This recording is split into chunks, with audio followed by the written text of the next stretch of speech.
Aparecí sin invitación en la cena del Día de la Madre. Me dijeron que no tocara la comida porque no era para alguien como yo. Sonreí, dejé un sobre en la mesa, y minutos después, mi teléfono explotó con 47 llamadas perdidas. Me llamo Daniel, tengo 34 años, y durante gran parte de mi vida adulta he sido el responsable silencioso de resolver los problemas familiares. El que aparece, paga las deudas, hace las llamadas. Ese que, según ellos, es muy bueno con el dinero, lo cual en realidad significa que esperan que lo solucione todo sin preguntar. Laura es todo lo contrario. Siempre fue la favorita, escandalosa, dramática, eternamente en bancarrota. Cambia de carrera con la misma frecuencia que otros cambian de marca de champú, y mi madre siempre encontraba una excusa para justificarlo. Está en busca de sí misma, decía, incluso cuando Laura, con 31 años, seguía viviendo en casa y solicitaba empleos como consultora de cristales energéticos. Después de negarme a seguir pagando sus tratamientos dentales, noté cambios sutiles. Las llamadas de mi madre se volvieron frías. Las cenas familiares ocurrían sin que me avisaran. Las celebraciones de cumpleaños se convertían en reuniones privadas. No insistí. Me convencí de que mantener la distancia era tener paz. Hasta que, esa mañana del Día de la Madre, recibí una alerta de fraude de mi banco, un cargo de $3.489 con 76 céntimos hecho a una empresa de catering de lujo. Era mi tarjeta. En específico, una cuenta compartida que Laura y yo habíamos abierto hace años con la idea de construir una base financiera sólida. Mi primera reacción no fue ira, fue un vacío en el estómago. Esa sensación tensa y conocida de darte cuenta de que, una vez más,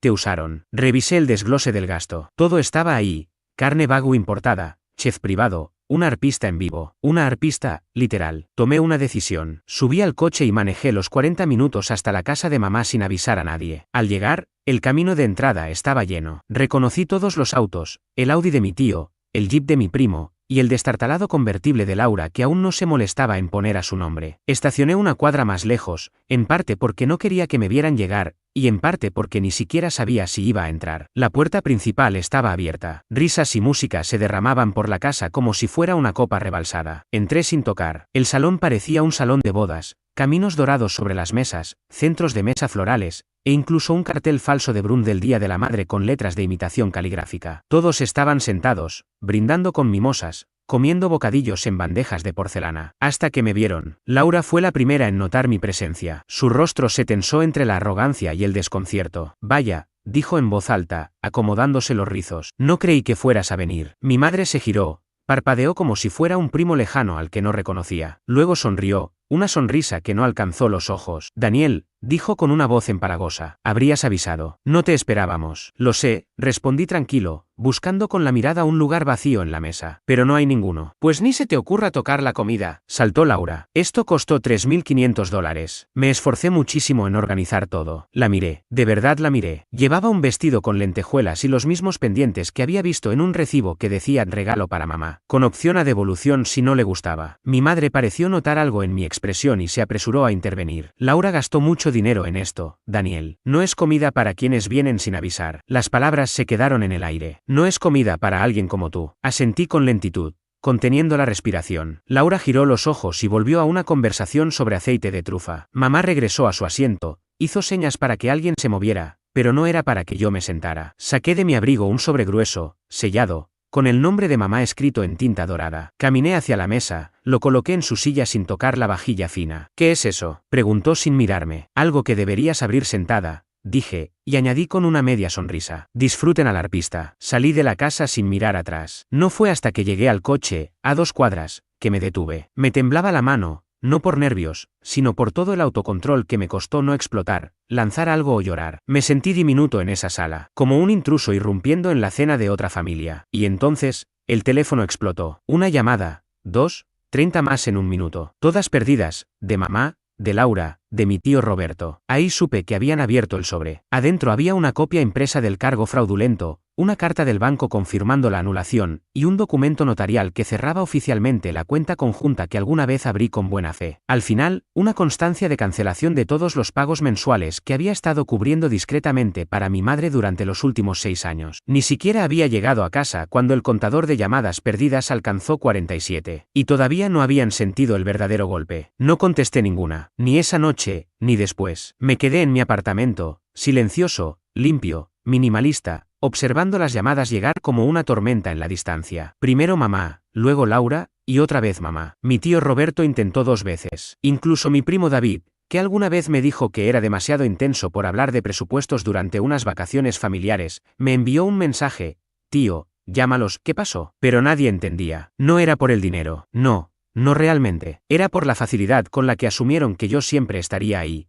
para cubrir lo que ellos no querían pagar, como si yo fuera una red de seguridad invisible que no merecía ni respeto ni consideración. Acceso a mi cuenta bancaria, y una sonrisa en Navidad. Alrededor de las 9 de la noche, mamá me envió un mensaje que casi me hizo reír. Daniel, estamos todos muy alterados. Fue humillante, sí, pero según ellos todo podía arreglarse, siempre y cuando yo pidiera disculpas. Que Laura no lo dijo en serio, que fue un malentendido. ¿Un malentendido? Decirme con una sonrisa burlona que esa comida no era para gente como yo. Usar mi tarjeta por error y ni siquiera molestarse en disimularlo. No respondí. En lugar de eso, abrí el panel de control de la cuenta bancaria que había configurado años atrás para cubrir los servicios de mi madre. Ella no lo sabía, pero todos los pagos, agua, internet, seguro del auto, pasaban por mí. Todo comenzó después de que papá falleció. Ella me confesó que se sentía abrumada, que solo necesitaba ayuda hasta que pudiera manejarlo sola. Eso fue hace más de 6 años. Uno a uno, cancelé los pagos automáticos, el seguro del coche, luego la luz, el agua, y finalmente el internet. Fue como ir apagando las luces en una casa en la que, sinceramente, nunca me sentí bienvenido. Después escribí un único mensaje, directo y sin rencor: así es como luce cuando dejo de hacer cosas solo porque somos familia. Apagué el teléfono. A la mañana siguiente, desperté en un apartamento silencioso. El sol se colaba entre las persianas, y por primera vez en mucho tiempo, no tenía ese nudo en el estómago que siempre me quedaba después de ver a mi familia. Preparé café, me di una ducha larga y tras pensarlo un rato, volví a encender el móvil. El caos era absoluto. 22 mensajes de voz,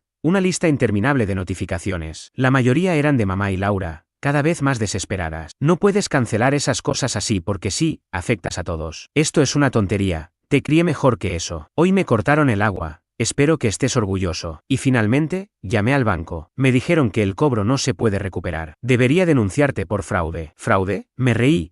Pero no por diversión, sino por esa lucidez que solo llega cuando por fin dejas de justificar lo injustificable. Cancelé un cobro hecho con mi propia tarjeta, con mi dinero, y aún así, ellos pensaban que eran los perjudicados. Fui a trabajar como cualquier otro día. No le conté a nadie, pero de vez en cuando, miraba el teléfono y veía cómo seguían subiendo las notificaciones. Mi prima Sandra me escribió un mensaje pasivo-agresivo: espero que estés bien. Maya dejó un audio culpándome de todo, hablando de cuánto había trabajado mi madre por mí. Nadie, ni una sola persona, preguntó qué había pasado, si yo estaba bien o por qué había reaccionado así. Todos los mensajes venían con la misma suposición: eres tú el problema, tú hiciste el escándalo, tú tienes que arreglarlo. No respondí a ninguno. Para el jueves, las llamadas comenzaron a disminuir. El agua y el internet de mamá seguían cortados. Laura publicó una frase indirecta en Instagram: hay personas que simplemente no maduran, y eso no es tu responsabilidad. Casi me atraganto de la risa cuando lo leí. Esa noche, alguien llamó a mi puerta. Me quedé quieto unos segundos, luego miré por la mirilla. Era el tío Roberto. Hacía meses que no lo veía. Llevaba una botella de vino en la mano y esa expresión incómoda de mediador que siempre ponía cuando mamá lo enviaba a suavizar tensiones. Abrí la puerta de inmediato. Daniel, dijo, soltando mi nombre como un suspiro. ¿Podemos hablar? Claro, pero tienes 2 minutos. Estoy en una llamada, mentí. Quería ver qué decía si lo ponía bajo presión. Entró despacio, observando todo como si buscara una falla. Tu madre está molesta, comenzó. Entendible, dije, sin invitarlo a sentarse. No sabía que Laura estaba usando tu tarjeta. Fue un error, ¿no? Vaciló. Bueno, tal vez no del todo, pero tu madre no quiso decir lo que dijo. Fue algo del momento. ¿Sabías que me dijo que no tocara la comida porque no era para gente como yo? Puso cara de incomodidad. Eso no está bien, pero las familias discuten. Esto fue solo un tropiezo. ¿Y por eso me amenazó con denunciarme por fraude? Eso lo desconcertó por completo. Yo no sabía nada de eso. ¿Tampoco sabías que llevo 6 años pagando sus cuentas? Su expresión cambió. Pensé que tu padre había dejado un fondo o algo así. No, dije con frialdad. Solo yo. Pero eso se acabó. Asintió lentamente y dejó la botella sobre la mesa. Mira, lo entiendo. Has hecho mucho, quizás demasiado. Solo digo que no lo destruyas todo. Yo seguía en silencio. Me levanté y volví a abrir la puerta. Él entendió la señal. Piénsalo, dijo antes de irse. Ya lo hice, respondí. Cerré con llave. Ya tenía claro lo que iba a hacer. No toqué la botella. Ahí quedó, sin abrir, en la encimera. Una especie de ofrenda de paz en una guerra que aún no había terminado. No sabía si era más insultante que el tío Roberto pensara que podía comprarme con un vino barato o que alguien pudiera hablar en nombre de mi madre y esperar que yo simplemente aceptara todo sin una disculpa. Los días siguientes pasaron en un silencio inusual. Trabajé,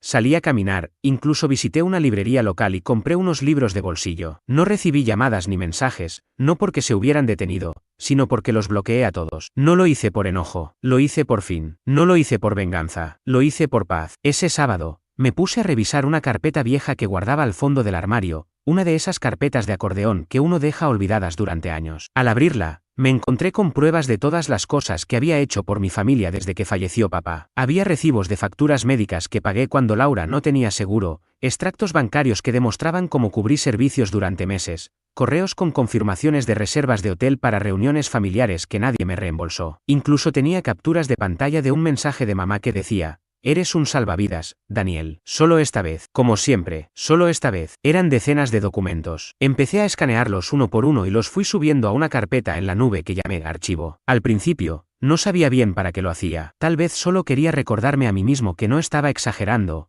que no me estaba inventando esa sensación constante de haber sido utilizado, tanto emocional como financieramente, por personas que, llegado el momento, preferían menospreciarme antes que tratarme como un igual. Pero cuanto más revisaba todo, más claro lo veía: tenía algo de poder. No del tipo que se usa para manipular o chantajear, sino ese que, cuando se muestra, deja a los demás sin excusas. Porque mi familia era experta en simular. Fingían que Laura solo pasaba por una mala racha. Fingían que yo era simplemente ordenado, no el que limpiaba los desastres de los demás. Fingían que el favoritismo de mamá no era un problema, que el silencio implicaba consentimiento. Y entonces lo decidí. Si ellos preferían ignorar lo que sucedía, bien, pero yo no iba a seguir encubriendo sus mentiras. El domingo por la mañana, subí la carpeta a un enlace privado. Luego, entré al viejo grupo familiar de Facebook. Llevaba meses sin actividad, desde que mamá y Laura movieron todo a su nuevo grupo llamado Chat, donde, por supuesto, yo no estaba incluido. Aún así, seguían allí varios primos, tíos y conocidos. Gente que siempre decía «los queremos por igual»,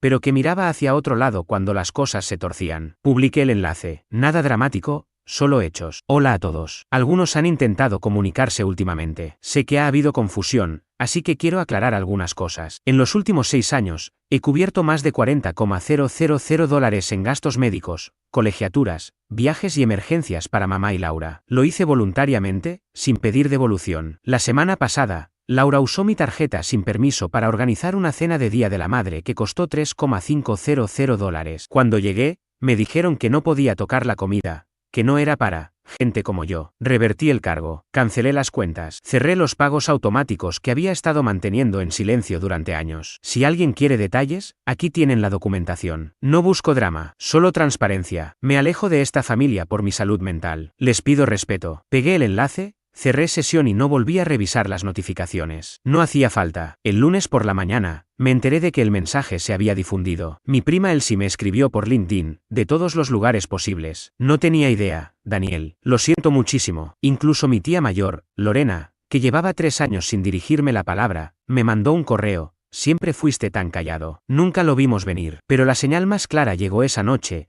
cuando vi a mamá frente a mi edificio. La observé desde la ventana antes de que tocara el timbre. Llevaba el cabello arreglado, algo de maquillaje y lo que parecía pan de banana envuelto en papel de aluminio, su típica ofrenda de paz. Cada vez que quería fingir que nada había pasado, venía así. No bajé, tocó una vez, esperó, luego otra. Al final me mandó un mensaje: «Por favor, Daniel, necesitamos hablar». Me quedé parado en el pasillo, detrás de la puerta, fuera de su vista, mirando la pantalla mientras el mensaje seguía marcado como no leído. No porque no lo hubiera visto, sino porque no estaba listo. Sabía que lo que venía no era para arreglar las cosas, sino para intentar girar el espejo y que volviera a mirar hacia otro lado, para evitar enfrentar lo que por fin había dicho. Y entonces recordé que aún faltaba hacer algo pequeño, pero importante para mí. Ella permaneció ahí unos 10 minutos más. Podía verla desde el borde de la ventana, de pie, con los hombros tensos, mirando su teléfono cada pocos segundos, aferrada al pan de banana como si fuera una llave mágica que pudiera abrir la puerta del perdón. Pero no hubo más llamadas. No dejó ningún mensaje de voz, ninguna disculpa, solo el mismo silencio que ella misma me había enseñado a guardar cuando no quería lidiar con algo incómodo. Cuando por fin se fue, la observé alejarse con esa misma dignidad serena que mantenía en público, esa que engañaba a tantos, haciéndoles creer que era una madre amorosa y elegante. Pero tras la puerta cerrada,